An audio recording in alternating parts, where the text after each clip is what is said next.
Video में आगे बढ़ने से पहले चैनल को सब्सक्राइब करिए और बेल आइकन ज़रूर दबाइए जिससे आपको सारी वीडियोस की नोटिफिकेशंस टाइम पे मिले। और प्लीज़ वीडियोस को ज़्यादा से ज़्यादा शेयर करिए बिकॉज हमें तेज़ी से सब्सक्राइबर्स बढ़ाने हैं और चैनल को ग्रो करना है। और इसके साथ ही आप मेरे दूसरे चैनल निशांत उवाच को भी सब्सक्राइब करिए, जो कि है एक प्लेटफॉर्म जिसे मैंने बनाया है social, economic, geopolitical, political issues को डिस्कस करने के लिए। तो प्लीज़ जाइए, उसे भी सब्सक्राइब करिए और बेल आइकन ज़रूर दबाइए। और हर वीडियो के बारे में हमें कमेंट सेक्शन में फीडबैक दीजिए और नई स्टोरीज और बुक्स के बारे में सजेशन भी दीजिए जिससे मैं उनकी ऑडियो बुक्स आपके लिए लाता रहूं। एंजॉय।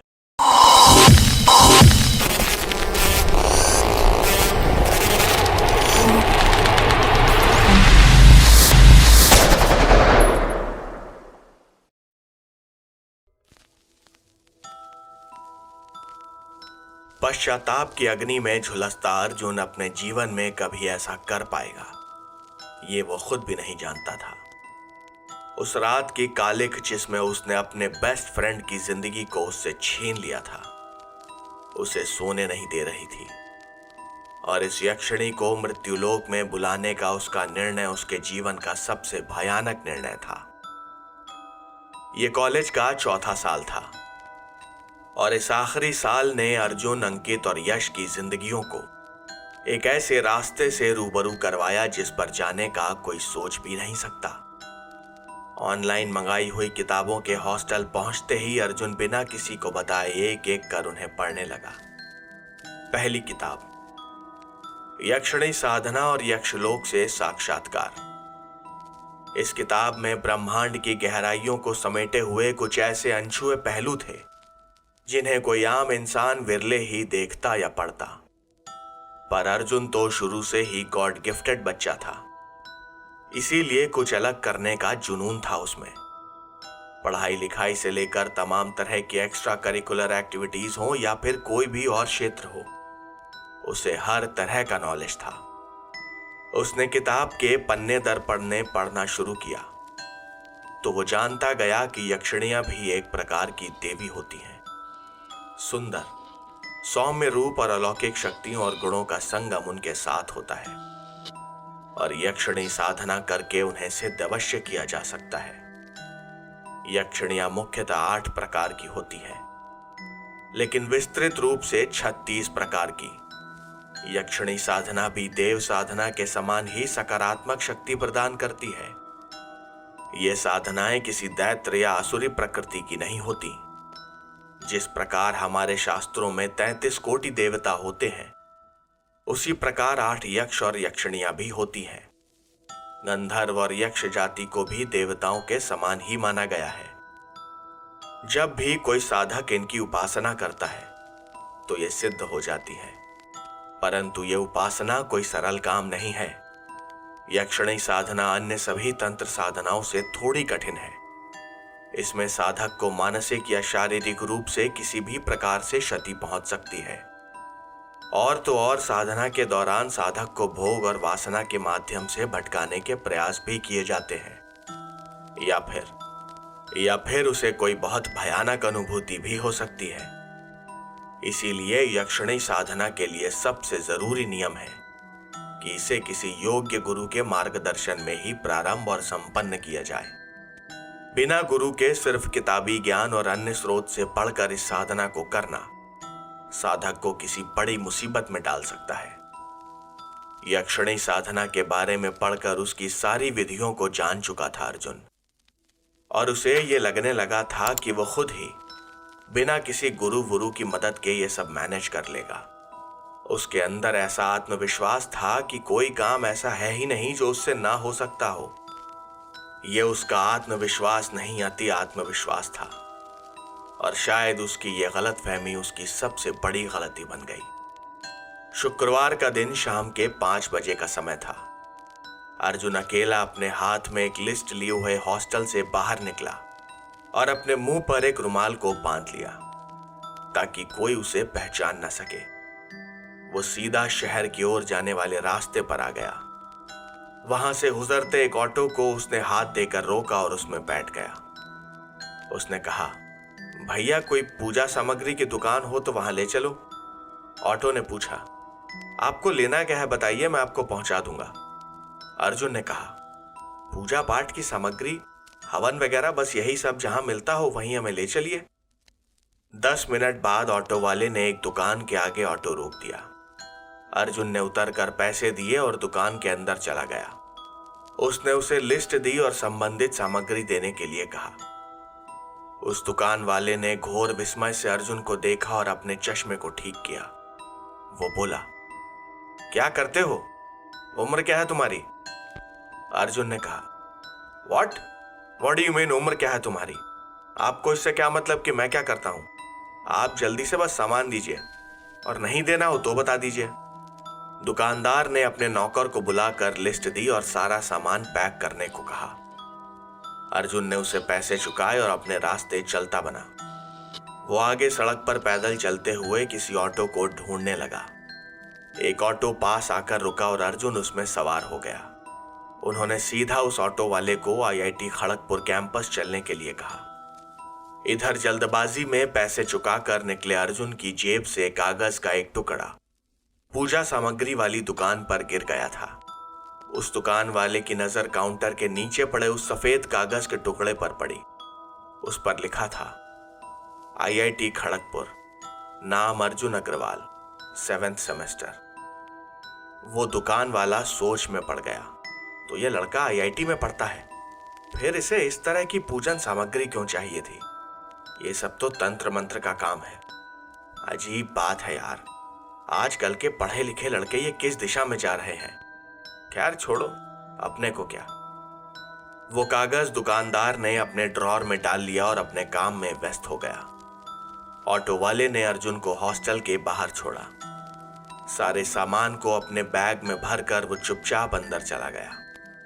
अर्जुन ने जल्दी से अपने कमरे का ताला खोला और अंदर पहुंचकर बैग रख दिया। उसे ये सामान लाने आने जाने में तकरीबन 1 घंटे का समय लग गया था। वो सामान रखने की ऐसी कोई जगह देख रहा था जहां यश और अंकित की नजर उस पर ना पड़े, और वैसे भी उन दोनों के अलावा उसके कमरे में कोई आता जाता नहीं था। उसे सबसे सेफ जगह अपनी अलमारी का कपड़ों के पीछे वाला एरिया लगा।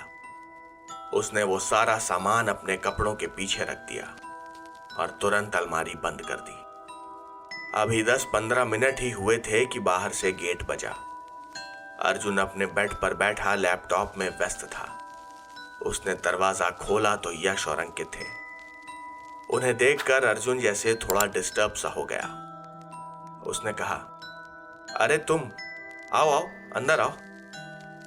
अंकित ने सरप्राइज होकर कहा, क्यों, क्या हुआ? हमें एक्सपेक्ट नहीं किया था क्या तुमने? क्या चल रहा है? डिनर का टाइम है मेरे भाई, चलो शार्प 8 बजे डिनर करना होता है और 7:50 ऑलरेडी हो गया है। अर्जुन बार बार अपनी अलमारी की तरफ देख रहा था। आज रात से ही तो उसे अपनी साधना शुरू करनी थी और वो डिनर करने जाना नहीं चाहता था। वो तो बस जल्दी से जल्दी साधना पूरी करके ये देखना चाहता था कि ये सब उसके बस का है भी या नहीं। क्या वो बिना किसी गुरु के ये सब कर सकता है? उसकी इन बेवकूफियों के बारे में किसी को कोई खबर नहीं थी। यश ने उसे देखकर पूछा, अर्जुन, आज तू बड़ा डिस्टर्ब लग रहा है। तेरा कंसंट्रेशन और बातें दोनों अलग अलग डायरेक्शन में जा रहे हैं। सब कुछ ठीक है? अर्जुन हंसने लगा और बोला कि वो ठीक है। जब वो डिनर करने बैठे तो अर्जुन जल्दी जल्दी खाना खाने लगा। वो मन ही मन सोच रहा था कि अब तो 8 बज ही गए हैं। ज्यादा टाइम वेस्ट करूंगा तो साधना के लिए सेटअप कैसे होगा। खाना खत्म होते ही अर्जुन हड़बड़ा कर उठा और पानी पीकर बोला, यार आज मुझे कुछ टॉपिक्स कवर करने हैं, मैं चलता हूं। तुम लोग देख लो यार, कल सुबह मिलता हूं मैं, ठीक है? यश और अंकित को वहां बैठा छोड़कर अर्जुन निकल गया। अंकित ने यश से कहा, यार देयर इज समथिंग रॉन्ग। तुम्हें मालूम है कि अर्जुन एग्जाम वगैरह की टेंशन नहीं लेता, कुछ गड़बड़ तो है। यश और अंकित अपना डिनर करके कुछ देर लॉन में टहलते रहे। इधर अर्जुन तुरंत अपने कमरे में आया और यक्षिणी साधना और यक्ष लोक से साक्षात्कार इस किताब को खोला और पेज बदलकर उस पेज पर जा पहुंचा जहां यक्षिणी साधना के लिए बनाए गए मंडल और हवन कुंड आदि के स्थापना का तरीका था। सारी स्केचिंग अपने दिमाग में करके अर्जुन ने अलमारी से सामग्री निकाली और आज की प्रारंभिक पूजा के लिए जरूरी सारी चीजों को किताब के हिसाब से अलग अलग बैग में रखता गया। फिर साधना के लिए पहने जाने वाले कपड़े भी उसने बैग में रखे। ये कपड़े शायद ही उसने अपनी जिंदगी में कभी पहने थे, पर इस पूजा के लिए उसने सब कुछ खरीद लिया था। फिर अपने बिस्तर पर जाकर वो कुछ देर लेट गया और अलार्म लगाकर सो गया। रात के 10 बजते ही अर्जुन चौकन्ना होकर उठ बैठा और जल्दी से बाथरूम में जाकर नहाया। फिर धुले हुए नॉर्मल कपड़े पहनकर वो अपने कमरे से बाहर आया। उसने आसपास झांका कि वहां कोई है तो नहीं। कॉरिडोर में आकर नीचे लॉन और फिर पूरे कैंपस में उसने चारों ओर नजर दौड़ाई, पर उसे वहां बाहर कोई नहीं दिखा। वो चुपचाप अपने कमरे में आया और अपना बैग, जिसमें यक्षिणी साधना से जुड़ा सारा सामान था, लेकर दबे कदमों से नीचे उतरा और पीछे की तरफ के कॉरिडोर से, जहां से कोई आता जाता नहीं था, निकलकर लॉन में पहुंच गया।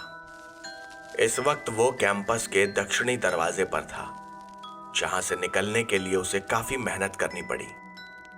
धीरे धीरे बाहर आकर उसने झील की तरफ का रास्ता देखा। वहां दूर दूर तक कोई परिंदा तक नहीं था। ऐसी सुनसान सड़क पर अर्जुन बिना डरे सतर्क होकर चलने लगा। आगे बढ़ते हुए तकरीबन 7-8 मिनट वो चला होगा कि झील का इलाका आ चुका था। सर्दियों में झील के किनारे से हवाओं के साथ आती चुभती हुई शीत लहर के थपेड़े उसके शरीर को जैसे जमा रहे थे। अर्जुन ने दिशा बदली और वो झील की तरफ मुड़ गया। अब वो चलते चलते झील के एकदम पास पहुंच गया था। सन्नाटे की कोई आवाज नहीं होती, पर फिर भी वो मन को अंदर तक चीर जाती है।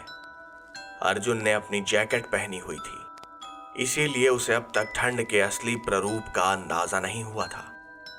अपनी चप्पलें एक तरफ उतार कर अर्जुन झील के सहारे लगे घने बरगद के पेड़ के नीचे ही अपनी साधना की तैयारी करने लगा। इसके लिए उसने नोट्स बना रखे थे। उन एक एक नोट्स को पढ़ते हुए उसने हवन कुंड, मंडल और बाकी पूजन सामग्री जुटाई और सब कुछ अपनी सही जगह पर लगा दिया। फिर कुछ मोमबत्तियां जलाकर आसपास रखी और एक मशाल जलाई। उस मशाल को उसने पास वाले पेड़ पर बांध दिया था। अपने फोन की फ्लैशलाइट से उसने ये सारे काम किए। हर साधना की एक वेशभूषा होती है और इस साधना के लिए अर्जुन को सफेद धोती कुर्ता पहनना था। झील से पानी लेकर उसने स्वयं को पवित्र किया और जल कलश भी भरे। वो कलश उसने पूजा मंडल में स्थापित किए। इस सब विधियों में उसे 1.5 घंटा लग गया था। रात के 11:30 बजे के आसपास का समय था। अर्जुन ने फिर से अपनी वो किताब खोली और उसमें बताए अनुसार पूजा शुरू करने की विधि दोबारा पढ़ी और किताब को बगल में रख लिया। अब तक अर्जुन ने अपना आसन ग्रहण कर लिया था। आज अर्जुन को केवल पूजा और साधना का श्री गणेश करना था। इसके लिए उसने एक मंत्रावली पुस्तक खोली और उसके अनुसार मंत्र पाठ किया। फिर आसन शुद्धि करके एक एक विधि को पूरा किया। अर्जुन को इस बात का अंदाजा था कि यह साधना बहुत ही कठिन है, पर वो खुद को कम काबिल नहीं समझता था। आज कृष्ण पक्ष की एकादशी तिथि थी। उसने आज से अपनी साधना को प्रारंभ कर दिया था, क्योंकि 4 दिन बाद आने वाली अमावस्या के बाद से उसे चंद्रायण व्रत भी तो करना था और फिर रुद्राभिषेक और उसके बाद महामृत्युंजय के 51,000 जाप करके और इतने ही कुबेर मंत्र के जाप के पश्चात भगवान शिव जी की आज्ञा पाकर साधना को अग्रसर करना था। सतत रूप से पूजा करते हुए अर्जुन ने साधना के प्रथम चरण की शुरुआत कर दी थी और फिर उसके मंत्रों से झील का सुनसान किनारा गूंजने लगा था। किंतु ऐसे ठंड के मौसम में दूर दूर तक कोई आने जाने वाला तो था ही नहीं। उसके मंत्रों की ध्वनि सुनसान झील की नीरवता को तोड़ रही थी और सर्द ठंडी हवाओं को चीरकर दूर दूर तक गूंज रही थी। अर्जुन एक दृढ़ प्रतिज्ञ लड़का था और उसे यक्षिणी साधना करके कोई लाभ नहीं चाहिए था। वो तो केवल इस विषय में अधिक इंटरेस्ट हो जाने के कारण और इंटरनेट पर किताबों में पढ़कर इस कार्य को करना चाहता था। इधर यश और अंकित अर्जुन की साधना से बेखबर अपने कमरे में सोए हुए थे। अंकित तो उस रात से ही स्वयं के वश में नहीं था, जिस रात उसने मूसलाधार बारिश में खिड़की से वो नीली आंखों वाला चेहरा देखा था। उस रात के गुजरने के बाद वाली सुबह अंकित बुखार में तप रहा था। अंकित, जो कि दवाओं के असर से लगभग अध जगा सा था, उन्हीं आंखों और उस डरावने चेहरे को देखकर बिस्तर से उठकर एक कोने में सिमट गया था। कुटिल हंसती हंसते हुए वो आकृति अंकित के पास आई और कहा, अंकित मेहरा, मेरा नया रूप। अंकित डरती जुबान से बोला, कौन हो तुम? कौन हो तुम? उसे एक आवाज सुनाई दी, तांत्रिक अघोरेश।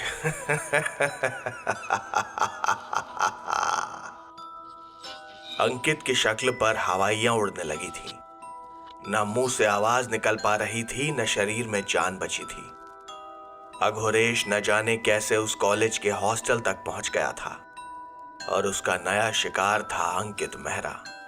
अंकित पहले ही अघोरेश के बारे में यश से सब कुछ जान चुका था। उसने डरते हुए कहा, क्यों आए हो? क्यों आए हो यहां? उस आवाज ने कहा, वो गाना है ना, तुमने पुकारा और हम चले आए।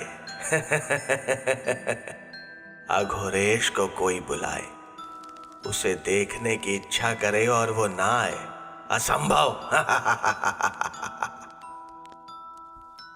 अंकित ये सब सुनकर बेहोश हो गया। वो तो मन ही मन खुद उस तांत्रिक से मिलना चाहता था, पर अब डर से उसकी जान उसके मुंह में आ गई थी। अघोरेश को तो इसी पल का इंतजार था। अंकित की आत्मा को उसने अपने तंत्र मंत्र से बांधकर कैद कर लिया था और फिर वो उसके शरीर में स्वयं प्रवेश कर गया। अब अघोरेश अंकित के शरीर में रहकर अपना बिगड़ा हुआ काम सही करना चाहता था। उसकी सिद्ध तांत्रिक बनने की इच्छा और यक्षिणी साधना को पूर्ण करने के इरादे के बीच बस अब कुछ ही दूरी रह गई थी।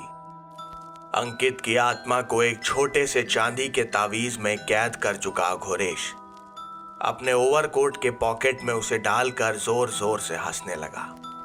और तभी से उसने यश और अर्जुन की पल पल की खबर रखना शुरू कर दिया, क्योंकि अंकित तो उनके साथ ही रहता था और इन दोनों को तो अंदाजा भी नहीं था कि उनके साथ उनका दोस्त अंकित नहीं, बल्कि एक कुबुद्धि कपटी तांत्रिक अघोरेश था।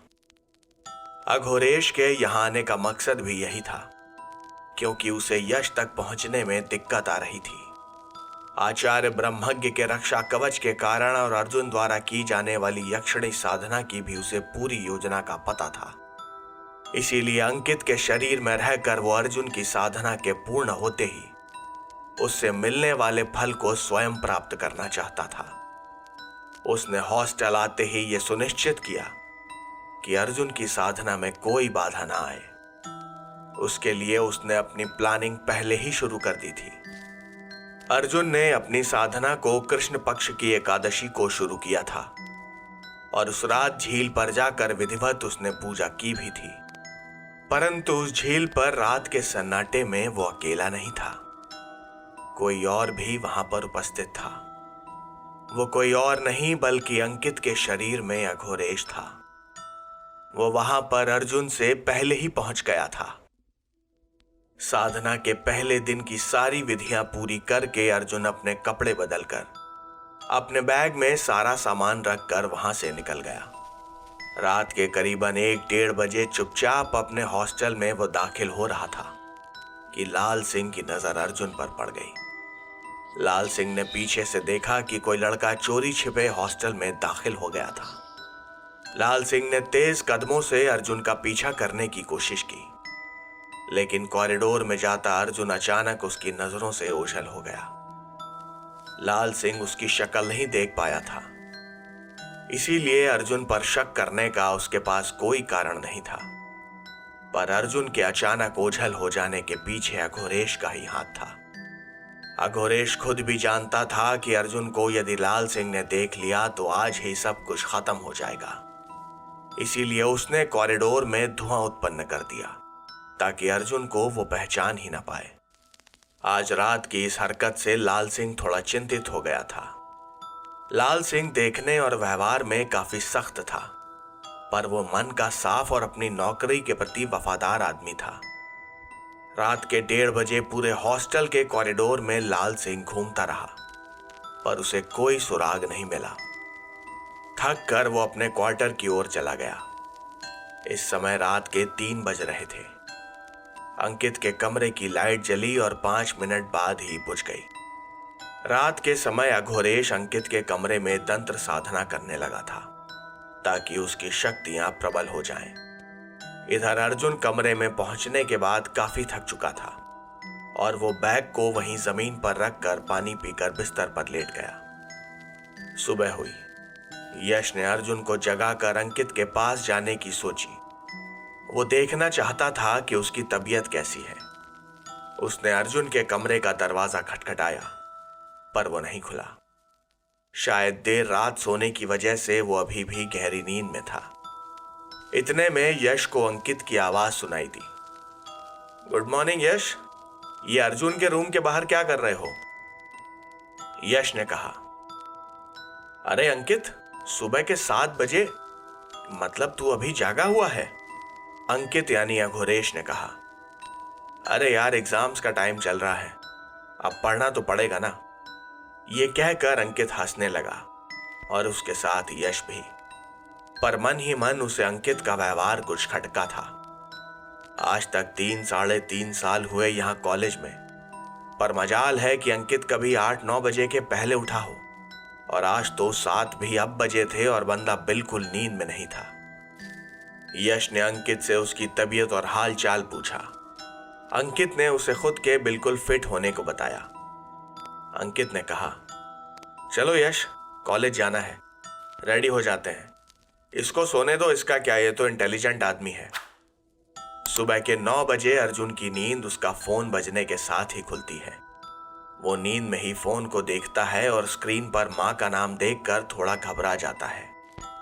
आज तक कभी अर्जुन ने अपनी मां सुचित्रा से कोई झूठ नहीं बोला था और ना ही कोई बात छुपाई थी, और आज यक्षिणी साधना जैसे इतने जोखिम भरे काम को करते वक्त भी उसने उन्हें कुछ नहीं बताया। पर वो ऐसा करता भी कैसे? उसकी मां उसे ऐसा कुछ कभी करने नहीं देती। उसका फोन अब भी बज रहा था। अर्जुन ने फोन उठाया और दूसरी तरफ से आवाज आई, अर्जुन बेटा, तू ठीक तो है ना? तूने फोन उठाने में बड़ी देर कर दी। अर्जुन ने कहा, मां मैं बिल्कुल ठीक हूं, वो मेरा फोन, मैं सो गया था, इसीलिए उठाने में थोड़ी देर हो गई, पर मैं बिल्कुल ठीक हूं, you just don't worry. Suchitra ने कहा, ठीक है तू, मुझे तो ऐसा नहीं लग रहा, तेरी आवाज इतनी थकी थकी सी क्यों है? अर्जुन ने कहा, मां एग्जाम्स आने वाले हैं ना, बस वही थोड़ा सा प्रेशर और एंजाइटी है। सुचित्रा ने कहा, ओके, बस तू अपना ध्यान रखना और कोई बात हो तो मुझे बताना, समझ गया? एग्जाम्स का प्रेशर आज तेरे मुंह से पहली बार सुना है मैंने। अर्जुन ने अपनी मां को परेशान ना होने के लिए कहा और फोन रख दिया। घड़ी में 9 बजता देखकर उसने सोचा कि आज वो कॉलेज जाए या नहीं। बस एक दिन की पूजा की थकान ही उस पर हावी हो गई थी। आगे इतनी लंबी साधना कैसे होगी वो ये सोच रहा था, पर अर्जुन अग्रवाल हार मानने वाला नहीं था। दिन भर की भागदौड़ में कब शाम हुई पता नहीं चला। अंकित और यश भी दिन भर उससे नहीं मिले थे। यश सोच रहा था कि आज ऐसा क्या हुआ जो अर्जुन उनसे मिलने तक नहीं आया। फिर यश ने अंकित से कहा कि अर्जुन से चलकर मिला जाए। अंकित ने यश को मना किया कि अर्जुन खुद मिलने आ जाएगा। अंकित यानी अघोरेश नहीं चाहता था कि यश अर्जुन से ज्यादा मिले, क्योंकि अर्जुन की यक्षिणी साधना के बारे में यश को अगर पता चल जाता तो वो किसी न किसी तरह उसमें बाधा डाल सकता था। यश ने अंकित से कहा, अबे एक तू है और एक अर्जुन, तुम दोनों का ना कुछ समझ में नहीं आता, बड़ा अजीब बिहेव करते हो यार तुम लोग कभी कभी। खैर अभी मैं जा रहा हूं, डिनर पर मिलते हैं। यश वहां से चला गया था। उसके बाद अंकित भी सीधा अपने कमरे में था। अर्जुन ने सोचा कि चलो यश से मिल लिया जाए। तभी अंकित आया और उसे रोकते हुए कहा, अरे अर्जुन, रुको ना, कहां जा रहे हो? अर्जुन ने कहा, यश से मिलने, और कहां, तू भी चलना। अंकित ने कहा वो अभी बिजी है और उसे भी अभी यश से मिलने नहीं जाना चाहिए, क्योंकि यश ने डिनर पर ही मिलने के लिए कहा है। इसके बाद अर्जुन वहां से निकल गया। रात के 8 बजे तीनों सीधा मेस में डिनर करने पहुंचे थे। दूर से ही हाथ हिलाकर अर्जुन ने यश को हेलो बोला। यश भी उसकी ओर आने की कोशिश करते हुए हेलो कहने लगा। अंकित के शरीर में मौजूद अघोरेश के मन में बस एक ही बात चल रही थी कि कहीं अर्जुन अपना राज यश के आगे खोल ना दे, अन्यथा इस बार भी उसकी साधना में विघ्न आ जाएगा। जैसे तैसे यश, अंकित और अर्जुन तीनों मिले। वो तीनों एग्जाम्स पर चर्चा कर रहे थे। यश ने बताया कि आचार्य ब्रह्मज्ञ से मिलने के बाद से उसकी जिंदगी में काफी शांति है, वरना उस कपटी तांत्रिक अघोरेश ने तो उसका जीना दूभर कर दिया था। यह सुनकर अंकित की आंखें जैसे चमक उठी थीं, पर वो अपनी आंखें बंद करके अपना गुस्सा काबू में करता है। यश बोलता जा रहा था और बीच में उसे अर्जुन ने टोक दिया, बस भाई, अब एग्जाम्स पर भी थोड़ा ध्यान दे ले, इतना सोचने की क्या बात है। अंकित ने भी थोड़ा कड़क आवाज में कहा, अर्जुन जो कह रहा है वो समझ ले, वरना तेरे लिए ज्यादा सोचना और बोलना ठीक नहीं होगा। यश हंसने लगा और अर्जुन भी मुस्कुरा दिया। अंकित ने आंखें तरेरी और कहा, चलो, रात हो रही है, सभी लोग अपनी पढ़ाई में लगे हैं, हमें भी वही करना चाहिए। अर्जुन और यश, तुम लोग भी चलो। अंकित ने अर्जुन का हाथ पकड़कर उसे कॉरिडोर में छोड़ दिया। यश इस तरह के बदले बदले अंकित को देखकर हैरान था, क्योंकि अंकित ने आज तक पढ़ाई लिखाई करने का इंटरेस्ट कभी दिखाया नहीं था। वो पढ़ाई तो करता था, पर कभी उसका ढोल नहीं पीटता था। इधर तीनों लड़के अपने अपने कमरों में जा चुके थे। रात के 9 बजे हुए थे और आज भी अर्जुन को साधना के लिए जाना था। उसने सोचा कुछ देर सो लेना चाहिए, वरना नींद पूरी नहीं होगी। साधना करने के चक्कर में अर्जुन ने अपनी रोजमर्रा की जिंदगी को ताक पर रख दिया था। उसके दोस्त, परिवार और पढ़ाई लिखाई से उसे टाइम वेस्ट करने की बजाय साधना करना या फिर बस सो जाना अच्छा लगने लगा था। अर्जुन खुद नहीं जानता था कि यह साधना उसे एक अलग ही दुनिया में उलझाती जा रही थी। रात के 10:30 बजे बजने वाला अलार्म जैसे ही बजा, अर्जुन बिस्तर से उठ बैठा। वो जल्दी से नहा धो लिया और तैयार होकर अपना बैग उठाकर चल दिया। आज भी सर्दी अपने पूरे जोर पर थी, इसीलिए अर्जुन को बाहर कॉरिडोर में कोई भी नहीं दिखा था और दूर दूर तक बस सन्नाटा था। वो निकलकर मेन दरवाजे तक आया ही था कि उसे किसी की परछाई दिखाई दी। वो सतर्क होकर पास की दीवार के सहारे छुप गया। लाल सिंह वहां घूम रहा था।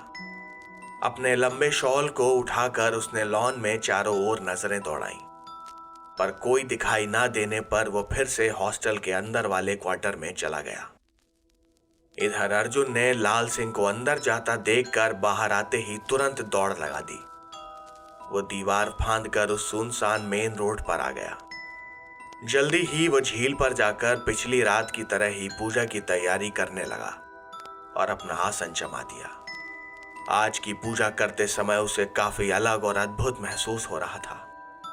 आज दूसरे दिन की सारी विधियां करके अर्जुन पुनः सब कुछ अपने बैग में डालकर जैसे ही वहां से निकलने लगा, उसे अल्कोहल की तेज गंध महसूस हुई। वो घोर विस्मय से चारों ओर देखने लगा, क्योंकि इतनी रात को उसके अलावा उस सुनसान झील के किनारे शायद कोई और भी था, और वो जो कोई भी था उसने वहीं पर शराब पी थी। अर्जुन ने आसपास का इलाका घूम घूम कर चेक कर लिया, लेकिन उसे कोई नहीं दिखा और कुछ ही देर में वो गंध अचानक ही खत्म हो गई। अर्जुन ने वापस अपना रास्ता पकड़ा, पर वो पेड़ पर बैठे अंकित को देख नहीं पाया था। उसके हाथ में शराब की बोतल थी जिसे वो पिए जा रहा था और जोर जोर से हंस रहा था।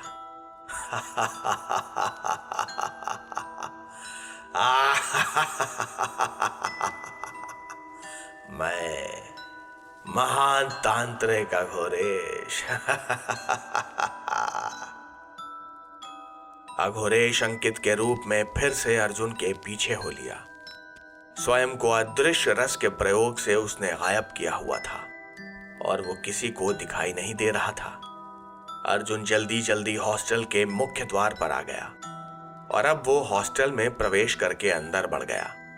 पर आज मौके की राह देखता लाल सिंह अर्जुन के कदमों की जरा सी आहट से चौकन्ना होकर कॉरिडोर में निकल आया था। अर्जुन को अच्छी तरह से देख चुका लाल सिंह जोर से उसे आवाज देता है, ए लड़के रुको। कॉरिडोर में आगे बढ़ रहे अर्जुन के कदम वहीं ठिठक गए। जैसे ही वो पीछे मुड़ा, वहां कोई नहीं था। अर्जुन थोड़ा घबरा गया क्योंकि वो लाल सिंह की आवाज को पहचान चुका था। पर आवाज लगाकर लाल सिंह आखिर चला कहां गया, ये सोचकर अर्जुन का दिमाग खराब हो गया। पर कोई उसे इस तरह रात में उस बैग के साथ देख न ले, इसीलिए वो चुपचाप अपने कमरे की दिशा में चला गया। पर दूसरी तरफ लाल सिंह के साथ कुछ और ही चल रहा था। वो ना जाने कैसे हॉस्टल के टेरेस पर पहुंच गया था और अंकित उसे मार रहा था। हवा में उछाल उछाल कर फिर जमीन पर पटकने से लाल सिंह अधमरा हो गया था। वो अंकित के आगे हाथ जोड़कर अपने प्राणों की भीख मांग रहा था। पर अंकित बिना सोचे समझे उस पर वार किए जा रहा था और जोर जोर से हंस रहा था। वो कह रहा था, मेरी सिद्धि के पथ में जो भी कांटा आएगा उसे अघोरेश के हाथों सिर्फ और सिर्फ मृत्यु दंड ही प्राप्त होगा। अगर ये सच का अंकित होता तो ऐसा कभी नहीं करता, पर वो तो अंकित की खाल में छुपा अघोरेश था और लाल सिंह को टेरेस पर ही मौत के घाट उतार कर अंकित वहां से नीचे उतर कर अपने कमरे में आ गया।